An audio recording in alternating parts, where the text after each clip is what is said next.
Mula botohan hanggang bilangan at proklamasyon, tinutukan ng mga kapuso ang pinakamalawak at pinakapinagkakatiwalaang 2025 election coverage, ang Eleksyon 2025 ng GMA Network. On-air at online, Eleksyon 2025, ang pinakasinubaybayan mula May 12 hanggang May 13. Narito ang report.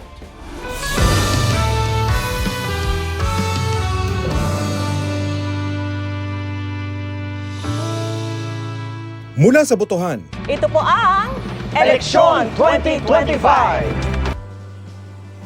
hanggang sa bilangan, Susilipin na natin ang partial, unofficial count as of 5:48.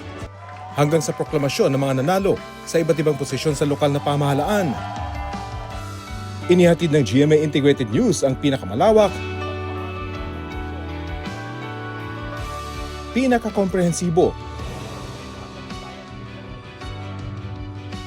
at pinakapinagkakatiwalang election coverage nitong Lunes, May 12 hanggang 13 sa telebisyon, radyo at online. Pinakamataas sa posisyong iboboto ngayong eleksyon ang 12 senador. Tinutukan ng buong pwersa ng GMA Integrated News ang sitwasyon sa iba't ibang panig ng bansa para sa 32 oras na tuloy-tuloy na pagbabalita na pinangunahan ng pinakapinagkakatiwalang anchors at reporters. Katuwang din ang pinakaginagalang ng mga media group, kumpanya at institusyon sa pagtitiyak na dapat totoo ang mga balita at impormasyon. Muling pinagtibay ng GMA Network ang posisyon nito bilang leading news authority sa bansa dahil ang eleksyon 2025, the GMA Integrated News Coverage, most watched on air at online. Base sa Nielsen Philippines TV audience measurement data para sa May 12 hanggang 13, nakakuha ng combined people rating na 4.2% sa urban Philippines ang election coverage ng GMA Integrated News na umere sa GMA at GTV. Nakapagtala rin ng eleksyon 2025, the GMA Integrated News coverage ng combined reach na 23.5 million viewers sa total Philippines. Pero hindi lang sa telebisyon sinubaybayan ng mga manonood ang coverage ng GMA Integrated News. Online, ang eleksyon 2025 ng GMA Integrated News ang pinili ng netizens na source of news and information.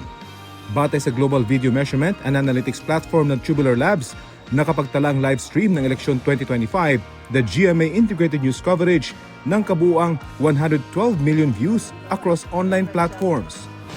Gabi ng eleksyon, Luzon, Visayas at Mindanao. Namayagpag ang GMA sa primetime noong araw ng eleksyon, May 12. Ang flagship newscast nito na 24 oras nakapagtala ng combined people rating na 12.9%. Ang lahat po ng yan bahagi ng aming mas malaking misyon at malawak na paglilingkod sa bayan. Maraming salamat sa inyong tiwala, mga kapuso. Dapat totoo sa eleksyon 2025. Rafi Tima nagbabalita para sa GMA Integrated News. Huwag magpahuli sa mga balitang dapat niyong malaman. Mag-subscribe na sa GMA Integrated News sa YouTube.